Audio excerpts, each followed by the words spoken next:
안녕하세요. 면접 준비하기 경제 관련 학과 면접 후기 살펴보겠습니다. 숙명여자대학교 경제학부입니다. 학생부 종합이고요. 숙명인재 면접형입니다. 면접의 특징 같은 경우에는 잠깐 눈으로 살펴보시고요. 바로 면접 내용 살펴보겠습니다. 지원 동기를 먼저 물어봤네요. 제 꿈은 국제학적인 이슈를 경제적으로 바라볼 수 있는 국제 전문가가 되는 것입니다. 따라서 국제계열 고등학교에 진학한 후 다양한 경제적, 사회적 이슈를 배경으로 거시경제학, 국제경제학을 바라볼 수 있는 문제를 많이 공부했다라고 자신의 이야기를 했습니다. 제가 모든 경제학과 부분에 대해 탐구해 본 것은 아니기 때문에 더 꿈을 이루기 위해 더 많이 공부하겠다라고 얘기를 했고요. 미시경제, 거시경제, 국제경제, 화폐 등등등 분야 중에 국제경제에 관심이 많은 학생인가 봅니다. 그럼 나머지 내용들도 국제경제와 관련되어 있는 내용이 더 많이 있으면 좋겠죠? 두 번째, 생활기록부를 읽으면서 궁금한 게 있습니다. 크게 두 가지인데요.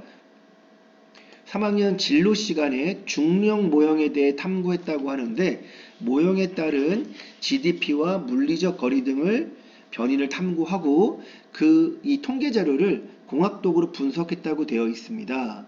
그 중에서도 한류 분야의 경우 다른 문화와 달리 지역과 상관없이 양의 효과를 보였다고 했는데, 이 중력 모형은 어떻게 탐구한 것인가요? 그리고 한류가 다른 지역의 문화와 달리 양의 효과를 띄었다고 했는데 이건 무엇인가요? 생기부 기반 면접으로 본인이 진로 시간에 이 중력 모형에 대해서 살펴본 것 같은데요. 우선 중력 모형은 경제학과 국제무역 이론에서 사용하는 모델이죠. 국가 간 무역 흐름이나 상호작용의 크기를 설명하는 데 많이 사용해요. 이 모형은 뉴턴의 만유인력의 법칙에서 아이디어를 착용해서 두 국가 간의 무역량이 두 나라의 경제적 규모에 비례하고 물리적 거리 또는 경제적 장벽에 반비례한다고 가정합니다. 이 모델은 두 국가 간의 경제 규모가 클수록 무역이 활발해지고 두 국가 간 사이의 물리적 거리나 경제적 장벽이 클수록 무역량이 감소한다는 기본적인 통찰을 제공합니다. 다시 상식적인 부분이 되겠죠.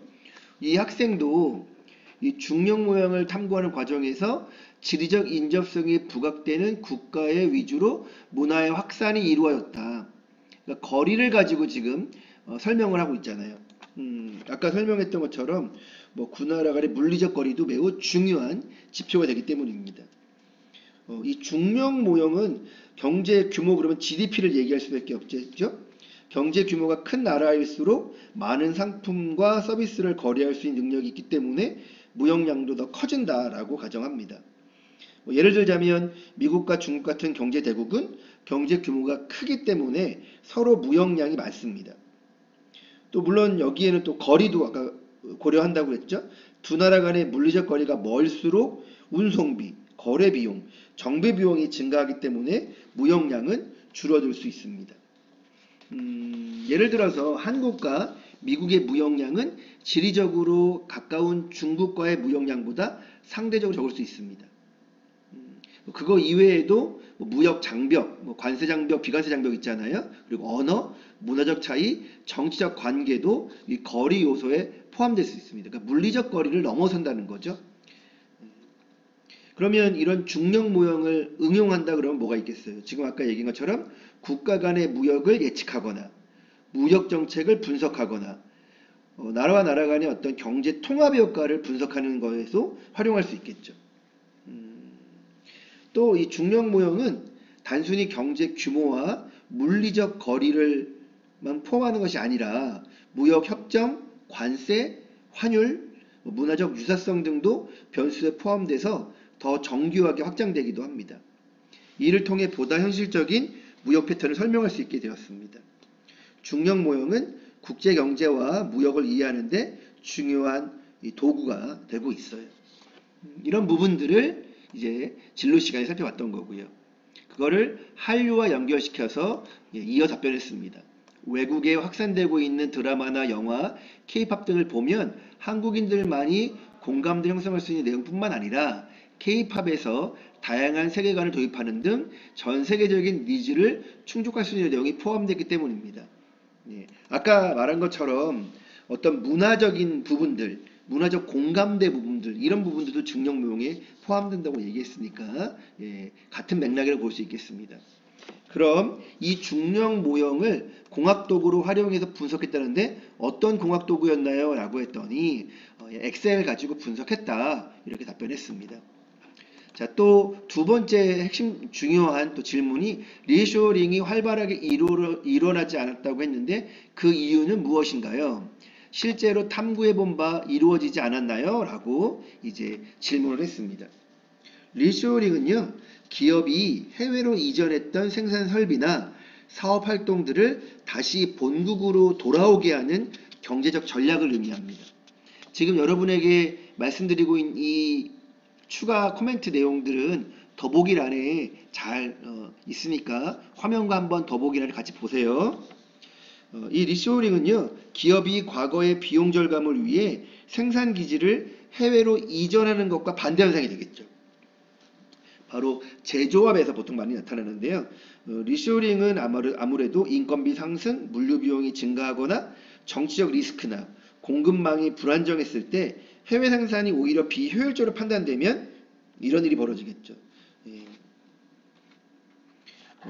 이 리쇼링의 효과가 있습니다. 아무래도 본국에서 다시 생산이 활발해지기 때문에 본국의 일자리 창출과 지역경제 성장에 긍정적인 역할을 미칠 수 있겠죠. 경제 활성화 부분입니다. 또 본국에서의 생산은 더 많은 연구 개발 활동과 기술 혁신을 또 촉진할 수도 있고요. 해외 의존도를 또 줄이고 본국 내에서 더 안정적인 공급망을 구축할 수 있어 글로벌 리스크에 대한 대응력이 강화되기도 합니다. 사실 이 리쇼링을 할 수밖에 없는 이유는 본국으로 돌아오는 것이 장기적으로는 이득일 수 있습니다. 하지만 또 단기적으로는 인건비가 당연히 본국이 높았으니까 나가려고 했을 거 아니에요. 그러니까 이런 걸 보면은 좀 고민해 볼 수 있겠죠.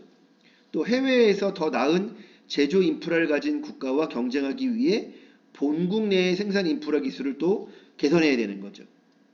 그러니까 이걸 잘 따져서 사실은 해야 되는 건데, 뭐 예를 들자면 미국 같은 경우에도 요즘 이 제조업 분야에서 리쇼링을 적극 추진하고 있어요.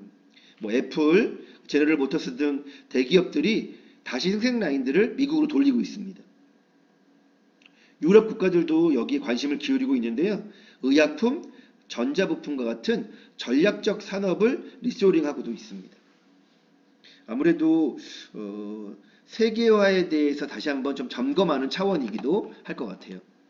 역시 학생도 그런 부분들로 이게 생각보다는 쉬운 게 아니다.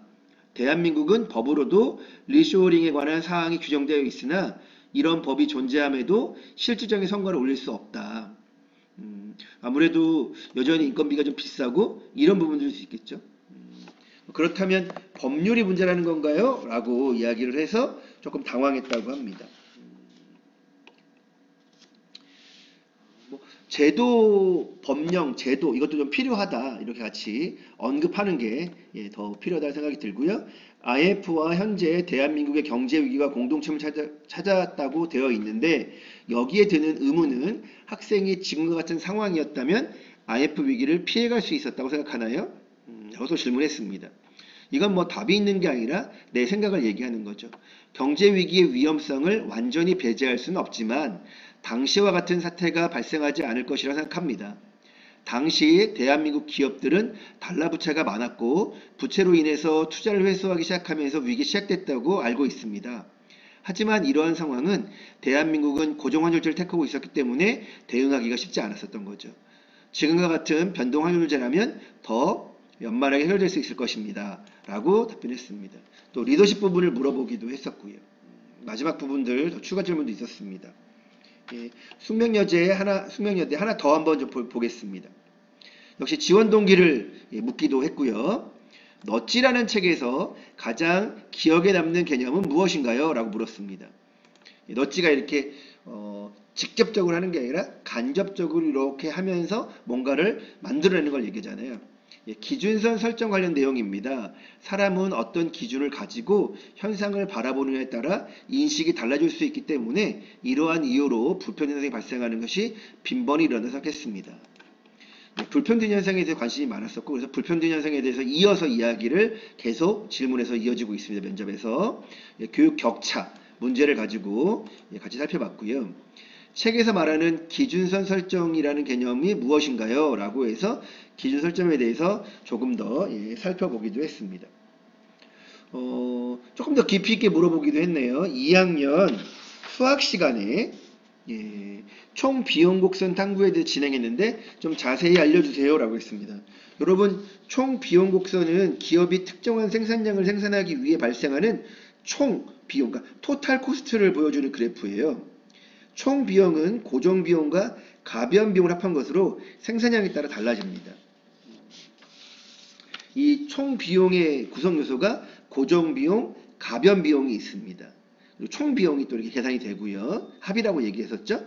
예, 이 총 비용 곡선의 특징은 총 비용 곡선은 고정 비용이 있기 때문에 생산량이 0일 때도 일정한 비용에서 시작하는 거죠. 0은 아닌 거죠. 왜냐면 기반 시설이 있어야 되니까요. 생산을 하려면.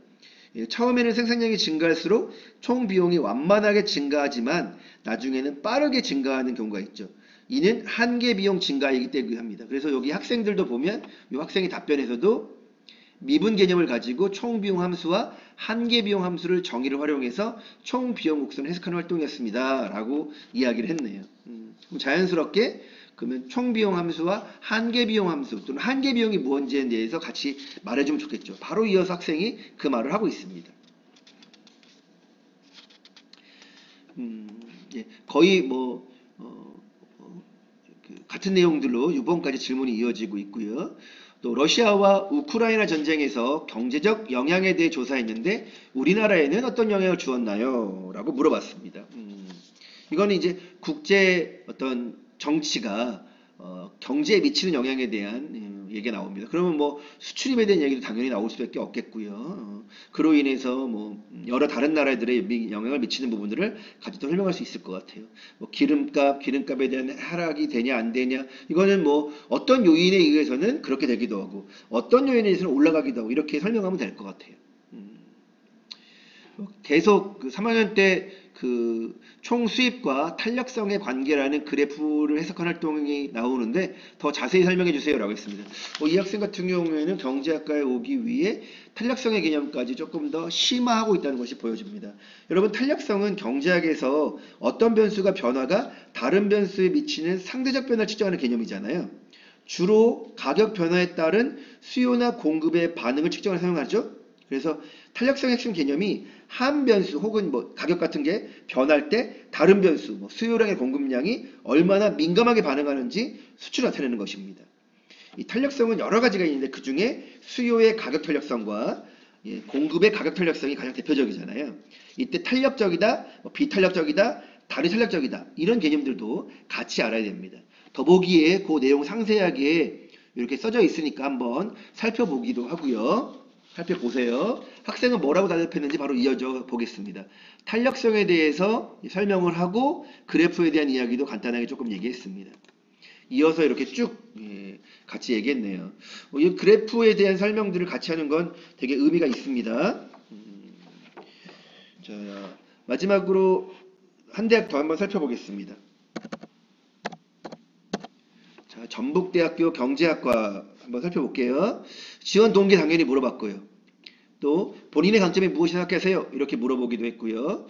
또 1학년 때 학습 도우미 활동했는데 어떤 역할을 했는지 물어보기도 하고 3학년 들어와서 성적이 이렇게 지속적으로 올라간 좋은 모습이었나 봅니다. 그러니까 성적 향상한 이유가 뭔지 물어봤습니다. 그 중에서 유독 수학 성적이 올라간 게 보이네요. 얘기했잖아요. 경제학과 쪽으로 지원하는 학생들은 수학 과목을 본다고 했죠. 그러니까 수학 과목이 좀 올라갔다라면 이 학생에 대해서 눈여겨보면서 긍정적으로 바라볼 것입니다. 또 1학년 때, 2학년 때 같은 동아리를 했는데 왜 영어 동아리 했죠? 그랬더니 그때는 전료가 정해지지 않아서 영어는 어떤 정도 필요할 것 같아요. 그러니까 자연스럽게 내가 영어도 대학에 들어오면 여러분 원서 봐야 됩니다. 이런 부분들에 대한 자신감도 어필할 수 있을 것 같아요. 그리고 마지막으로 하고 싶은 말 하면서 마쳤습니다. 경제 관련 학과 한번 면접 살펴보았습니다.